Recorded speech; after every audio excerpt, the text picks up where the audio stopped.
बिस्मिल्लाहिर्रहमानिर्रहीम। नाजरीन, आप देख रहे हैं रास्ता न्यूज़ और मैं हूं आपका मेज़बान सियार शमसी।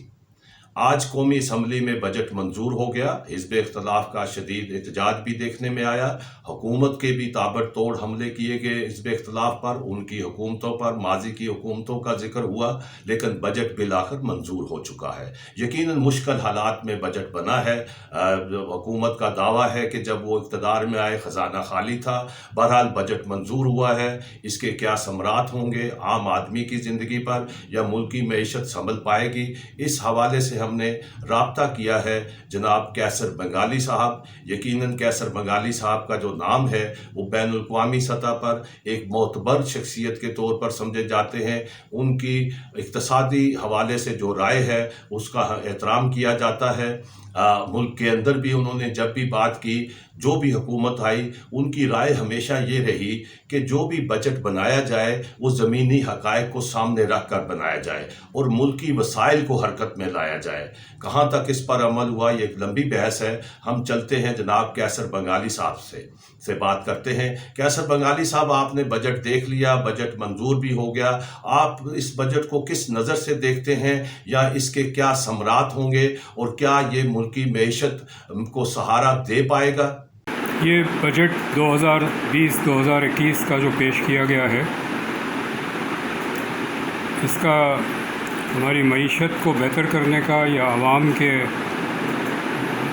जो बजट, आवाम के बजट्स हैं, घरेलू बजट्स हैं, उनको बेहतर करने की कोई चीज़ हमें नज़र नहीं आती है। इस बजट में दो नुमाया चीज़ें हैं। एक ये है कि इस मईशत से ज़्यादा टैक्स रेवेन्यू निचोड़ा जाए। ये 27% ग्रोथ रेट जो इन हालात में दिखाया है, ये इसकी अक्कासी करता है। दूसरा ये है कि ज़्यादा से ज़्यादा कर्ज़ों का बोझ बढ़ाया जाए, क्योंकि जो खसारा है हुकूमत का टैक्स रेवेन्यू ना हासिल करने की सूरत में कर्ज़ों से ही पूरा किया जाएगा। जी कैसर बंगाली साहब, मेरा आपसे दूसरा सवाल है कि माशी तौर पर हम हमेशा, हमारे यहाँ एक अजीब सी कैफियत रही है कि हम हमेशा बुरानों का शिकार रहे हैं। आखिर ये बजट बनाता कौन है? ये क्या जो बजट बनाने वाले हैं वो क्या ज़मीनी हक़ाइक़ को नहीं देखते?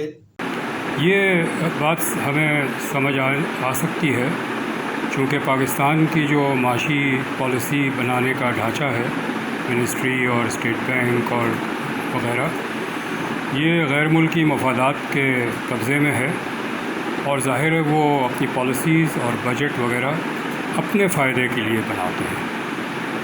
और उनका फ़ायदा है अगर पाकिस्तान का कर्ज़ों का बोझ बढ़े, क्योंकि उससे उनका जो कंट्रोल है वो ज़्यादा हो जाता है, ज़्यादा मौसर हो जाता है।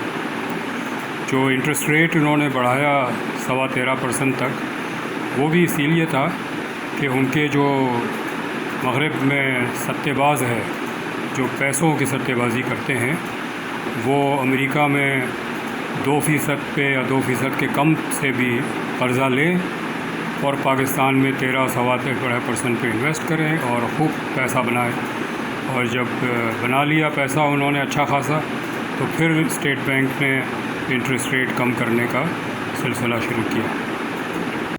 कैसर बंगाली साहब, आपकी गहरी नज़र है मुल्क की मईशत पर, और ज़ाहिर है इसके जो तकाज़े हैं, रुकावटें हैं।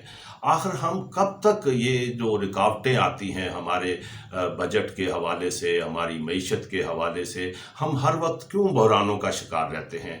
आपकी गहरी नज़र है, आप क्या कहेंगे इस हवाले से?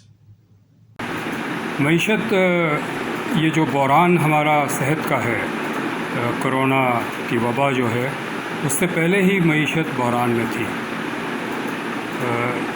जब आपका जो अखराजात है हुकूमत के, वो टैक्स रेवेन्यू से दोगुना हो, इंपोर्ट जो है एक्सपोर्ट से 2.5 गुना ज़्यादा हो, तो ये मईशत यकीनन नहीं चल सकती अपने स्टीम पे। और इसीलिए हम बार बार IMF के पास जाते हैं, लेकिन इन मामलात को ठीक करने की कोई इक़दाम नहीं लिए जाते। ज़राअत और सनत दो पैर है जिस पे मईशत खड़ी रहती है, और पिछले 40 साल से ये दोनों शोबे हैं जिसको نظر انداز کیا گیا ہے اور بہت کمزور ہو گئے ہیں۔ قیصر بنگالی صاحب، آپ نے زراعت اور صنعت کی بات کی ہے۔ یہ بہت بنیادی شعبے ہیں کسی بھی ملک کی ترقی کے لیے۔ ہمارے ہاں یہ کیوں نظر انداز ہو رہے ہیں اور ہوتے چلے جا رہے ہیں؟ اور آج جو ملک جو ہے ہمارا ایک زرعی ملک ہے، خوراک میں خود کفیل تھا، کبھی خود کفیل آج بھی ہو سکتا ہے، لیکن کیا وجہ ہے کہ یہ دونوں شعبے نظر انداز ہو جاتے ہیں ہر بار؟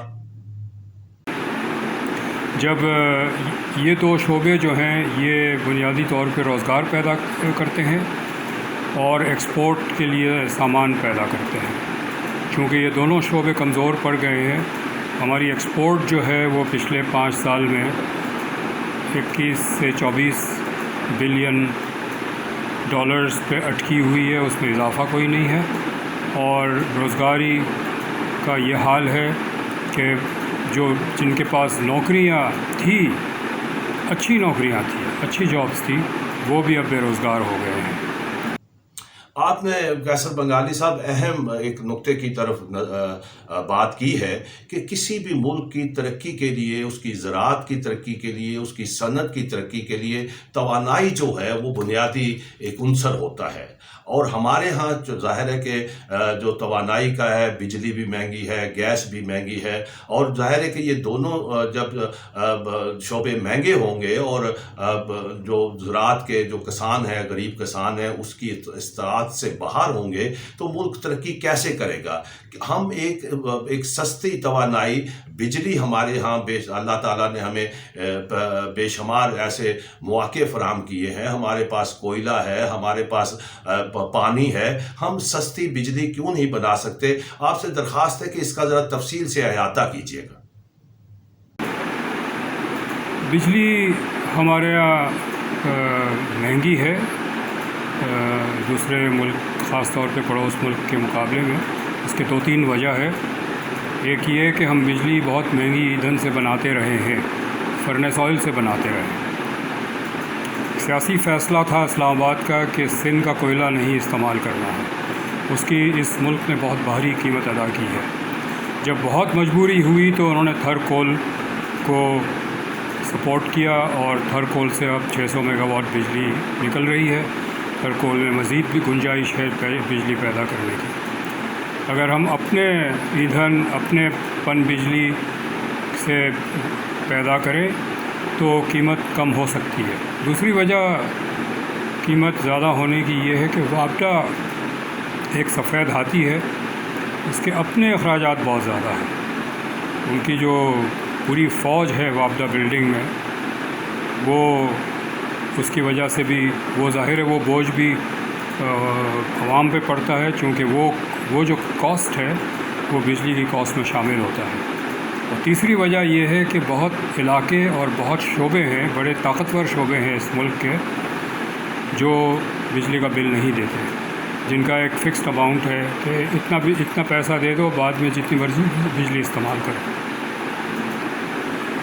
یہ کچھ حالات ہیں جس کی وجہ سے پاکستان ایک مستقل معاشی بحران میں ہے کئی سالوں سے، اور جس کی وجہ سے ہم قرضے کے لیے کشکول لے کے گھومتے ہیں، اور جس کی وجہ سے ہماری معاشی خود مختاری اور سیاسی خود مختاری دونوں خطرے میں ہیں۔ قیصر بنگالی صاحب، آپ کا بہت شکریہ، آپ نے رہنمائی کی ہماری، اور یقیناً جو پالیسی ساز ہیں وہ آپ کی اس رائے سے اتفاق بھی کریں گے، آپ کی رائے کو سنیں گے۔ توقع تو کی جاتی ہے، ویسے تو آپ ایک طویل عرصے سے یہ آواز اٹھا رہے ہیں، عمل کب ہوتا ہے یہ اب جو پالیسی ساز ہیں ان پر منحصر ہے، لیکن ہمارا کام ایک اخبار نویس کی حیثیت سے آپ کی آراء کو عوام تک، حکومت تک پہنچانا تھا۔ ناظرین، آپ نے قیصر بنگالی صاحب کی گفتگو سنی، اس میں بڑی الارمنگ بات کی ہے انہوں نے۔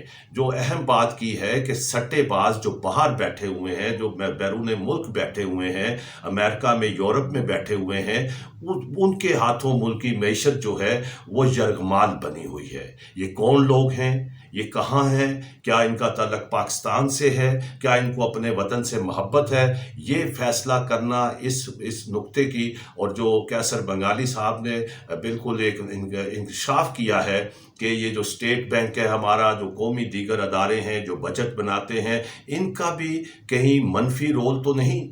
वज़ीर आज़म साहब तवज्जो दीजिए और ये जो नुकात सामने आए हैं इसकी रहनुमाई में कोई पॉलिसी वज़ा करें कि मुल्की मईशत आज़ाद हो सके। आपका बहुत बहुत शुक्रिया।